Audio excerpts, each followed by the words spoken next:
All right, well, you know what it's time for. Time to rate it.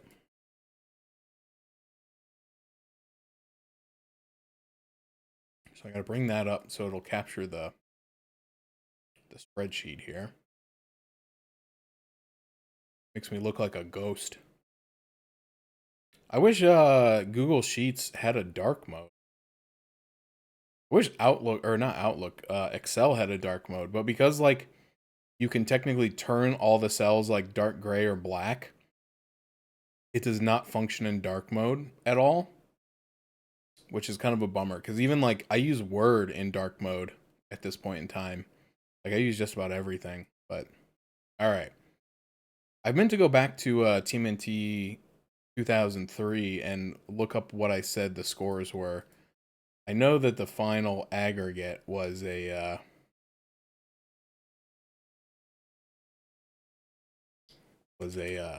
what's going on? There we go. Was a 5.9. If I can at least write that in. I'll go back later and look that up. All right, so we just played. Wait, hold on. I got to look up what number it was. Number 19. Go ahead and turn this row green. Means we finished it. So number 19, this one right here. Okay, I was gonna pick the wrong one. TMNT 2007. We'll put in there since I didn't put it in the actual. Where's the? Why do I feel like I'm missing? Oh, there it is. All right.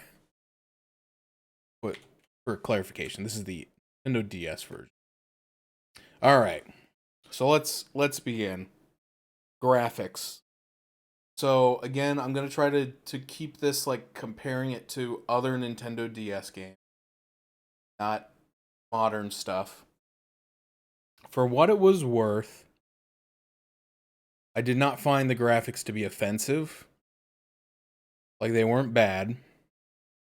They weren't great either. The Nintendo DS and 3DS always kind of had this like really grainy quality to it that I never loved. Like whenever it tried to do stuff with like polygons, it always just looked really grainy to me. Um I don't know. Just it was cool because you were kind of getting like PlayStation esque graphics on a handheld, which of course the PSP was out at the time doing the same thing, and I think it looked a lot better. But anyway, but knowing that all the DS games kind of look like that, I'm not gonna like hold that against this one in particular. But that said, I think there are specific graphical styles that look better or worse on the Nintendo DS, and I think you kind of have to like know that if you're gonna make a game for the DS. The like cutscene, um, they weren't animated; they were stills. Again, there was probably limitations to how much you could fit, but at this point, we're on memory cards.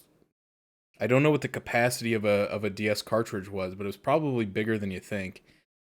But still, all the cutscenes were just still shots. So that's kind of a minus in my book. It would have been nice to have seen like some at least animation going on. Like even if it can't be full animated, there's stuff that you can do with still shots to create the illusion of animation. You know, other games have done it. Like stuff pops in from the side or whatever. This game didn't have any of that. It didn't have voice acting.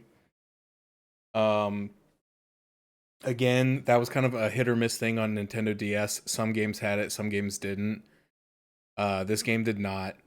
Sorry, that doesn't have to do with graphics. I'm going too far down the rabbit hole here. Let's stick to graphics. I think the graphics were acceptable, but not great. I would probably give them about a 6.5. The sound was okay. Again, it has a very Nintendo DS quality to it.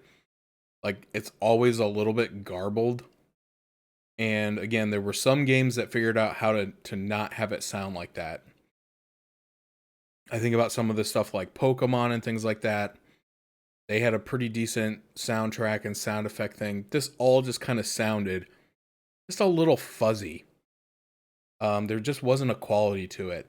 And then on top of that, there's only 4 turtles. Okay? You could have done a voice line for each turtle.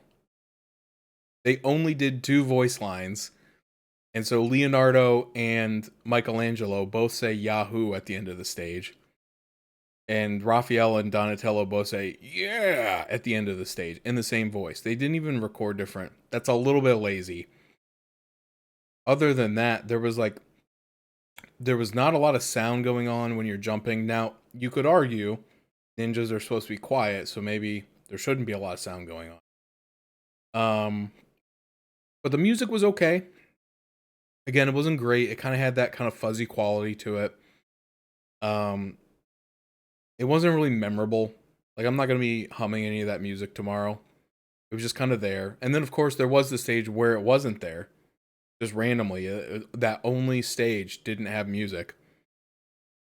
So, as far as sound goes, I'm probably going to put this at like a 5. I don't think that they really went out of their way to do anything special. It was extremely average. Gameplay. This is a tricky one because there were 2 core components of the gameplay. One, which I like, and it had some problems, but it was pretty fun. And one, which was bad. And you kind of have to consider them together. So, there's the jumping parts, which I thought was pretty entertaining when it just lets you do the jumps and like you're actually in the flow state and you're like here, here, here, and you can see the pathway in front of you and you can hit the buttons at the right time and you can get into the rhythm. I thought that was good. And like I said, I think they were on to something here, but unfortunately, because of the rest of the game, they never tried it again. But then there is the combat. Combat was really basic. You really only used the one button. There was a block button. It was not that useful. It didn't really block that much. You still take damage when you're blocking, which is kind of goofy.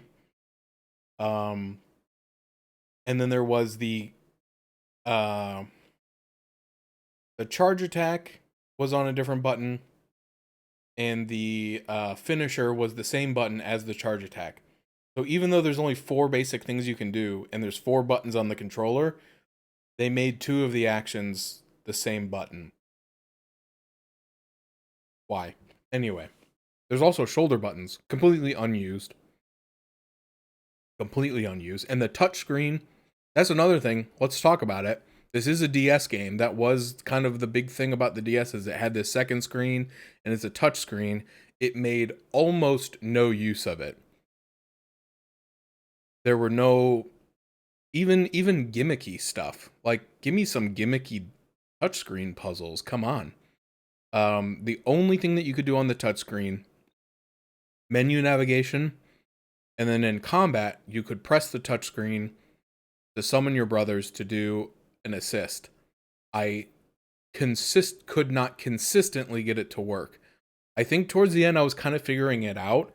You had to be like a very specific distance away from the enemy before you could press it. Like you couldn't just press it anywhere on the map because I was trying to like run away and like summon the brother to like take out the enemy, but the game is not meant. I don't think it wanted you to do that.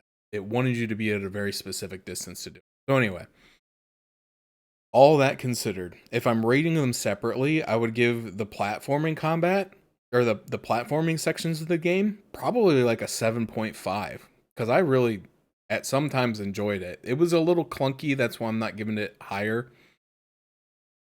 I think if they wanted a higher score, a couple things, it needed to be a little bit more responsive because there were some times when I would press the button and he wouldn't jump.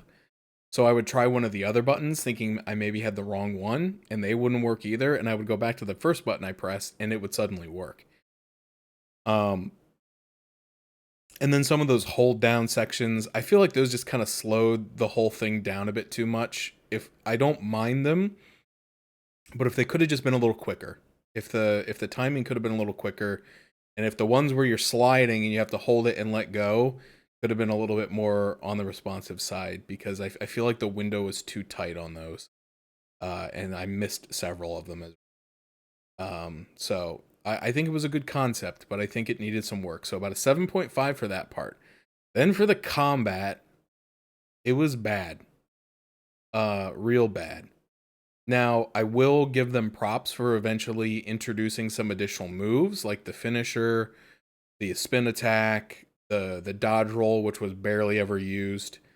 Um, at least they did that. So I'll probably give it about a 3, which I think is probably better than it deserves. So if you average the two out, 3 and 7, what is that? Like a 5.5? No, it's a 5. Sorry. Math is hard. 3 plus 7 is 10, divided by 2 is 5. So I will give the gameplay a 5. The controls, again, I think were pretty okay. They were pretty easy to understand and pick up. They did have some responsiveness issues. And again, I would kind of put the jumping stuff separate from the combat gameplay. It was better than the combat gameplay. The combat controls were really clunky. If anything was on a diagonal, you may as well just forget it, right? So again, I'll give the jumping controls, I'll give probably like a 7.5, and the combat controls I'm probably going to give like a 4. So what is that? 11 and a half divided by 2. Let's just call it let's call it a 5.5 for controls. Story, they at least tried to give us a story. More so than some of the other games. I think I could actually follow the story a little bit. Like even the 2003 game that had cutscenes and everything, I never really understood what was going on and why we were doing stuff. This game at least had a cohesive, albeit South American central story, where they, kind of explain, Leo was missing. He came back. Raphael took on the mantle of the Night Watcher and was being a vigilante. And then there was this conflict between the two, this power struggle when he came back, and they eventually kind of, make up and kiss. But at least it had a story, and it was kind of conveyed in nice short chunks. The dialogue didn't go on for like extended periods of time. The game kind of knew what it was. Like people aren't playing TMNT to read a wall of text, right? Couple boxes in between each one. Check, check, check. Let's move on. So I would say, as far as story goes, I would probably give it about a 7.5. It was nothing special. You know, they don't really explain who the bad people are. I kind of thought Shredder was still behind all this, but he is never mentioned. The Foot Clan are there. Shredder, not so much. So I'm kind of confused by that. But anyway, I thought it was okay, but could have used a little more exposition to at least tell me who these people are. Innovation, originality, if you want to call it that. TMNT is a space where there are a lot of very similar games. When I was making up this list and I was trying to kind of put everything into a genre, there were 2 that got used excessively. And this is one that didn't really fit. It was, like I said, it had kind of like this rhythm-based platforming. And then it did eventually have combat in it, as we found out. That was very shallow beat 'em up style combat. But I will give them marks here for trying something different. Again, it needed some polish. It probably needed more focus to like focus on the platforming and get rid of the combat stuff and have that either be like scripted cutscenes or even QTE rhythm based something or other would have been better, I feel. But again, they at least did something different that the rest of the games were not doing. So I will give them a higher score here. I'll give them an 8 for innovation originality. Content and replayability. This was a very short game. I mean, we blind played it in under 2 hours, I think, or right around 2 hours maybe. So as a consumer in like the 2007 era, I probably would have been a little disappointed. I don't know what the price point was on this. I know DS games were usually between $20, I think. If I would have spent $30 on this, I would have been disappointed. There was not enough there. Now, you could replay the levels to try to get all the collectibles, but I don't even know what the point was. Like, I don't think you got anything for getting them all. I don't even know if there's like unlockables or... In fact, let's fire it up. Oh, that's the wrong button. I'm gonna fire it back up for a second and see if there was like some sort of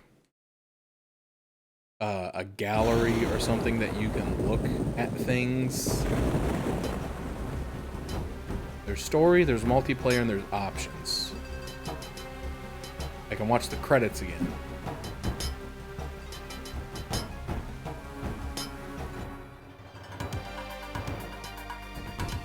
So yeah, you can see on the map. Sorry, I'll bring the thing back up so you guys see what I'm looking at. But like you can see on the map at the top, like I don't know what the red clock means, but there's okay, so that apparently is bronze. Apparently in the first couple levels I was so bad I didn't even get a clock medal. I thought it was pretty good. Anyway, so there's like bronze, silver, and gold times. Apparently I suck. I didn't get any gold times. Oh, I got 1 gold time. 2 gold times. I got a gold time on the final boss because I cheesed it. But you can kind of see like there's a time one. There's a one for getting all the buddy tag team moves. I guess if you, yeah, there's silver, bronze, and gold on that as well. Most of those I got. I think I only missed like 1 in the game. And then there's the one for collecting all the TMNT emblems. I missed almost all of them. And then there's one for a chain, which again, I never really understood what it meant. If it meant like combos in jumping or combos in fighting. But it's some sort of combo meter, right? So you could replay this and try to get all the stuff, but there is no reason.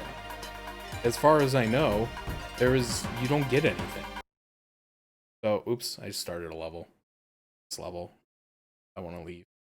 So, anyway, as far as content replayability go, pretty low for me. I'm going to put this at like probably...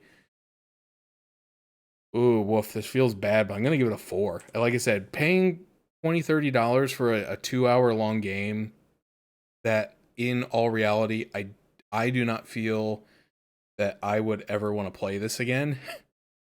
There's not enough there, right? So that's why I land on this one. Dang it, I forgot to put a marker at the end of the game. I meant to put a marker at the end. Oh well. When I upload this stuff to YouTube, I want to try to start separating the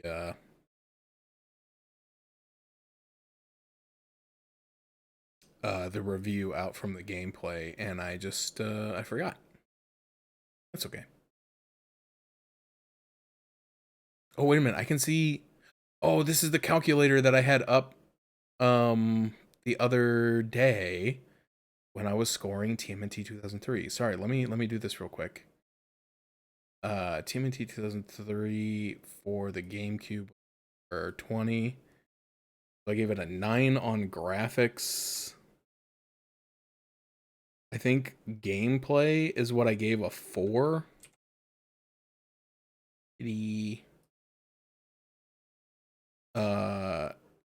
Controls, I think I gave a 6 point... No, sound I gave a 6.5. Sorry.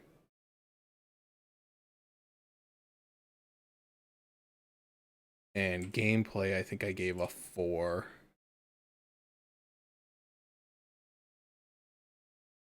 And then controls, I also gave a 4.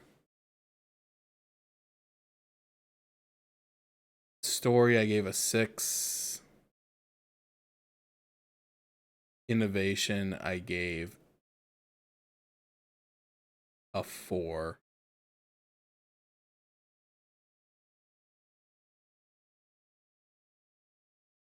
And content replayability, I think I gave an 8. Because it was a decent length. Was some stuff you could unlock if you replayed it. Okay. Oh, I put this in the wrong spot. That should be a 5.9. Now we can calculate the score on this one. So 6.5 for graphics, 5 for sound, 5 for gameplay, 5.5 for controls, 7.5 for story, 8 for being innovative, 4 for content replayability. Divide it all by 7. Hello? Divide by 7. Hello? Divide by 7. Thank you. No? Stop. Thank you. 5.4.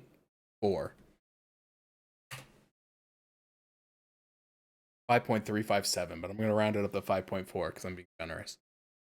All right. So TMNT 2007 for the Nintendo DS. Final score is a 5.4. Now, I do not have to look this one up because last night when I was trying to figure out the play time, I searched for the length of the game, and one of the first results was the IGN review talking about how the game was too short. And I clicked it, and the review score was a 5.5. So actually, I'm kind of right there with IGN on this one. So I agree with what they came up with on it.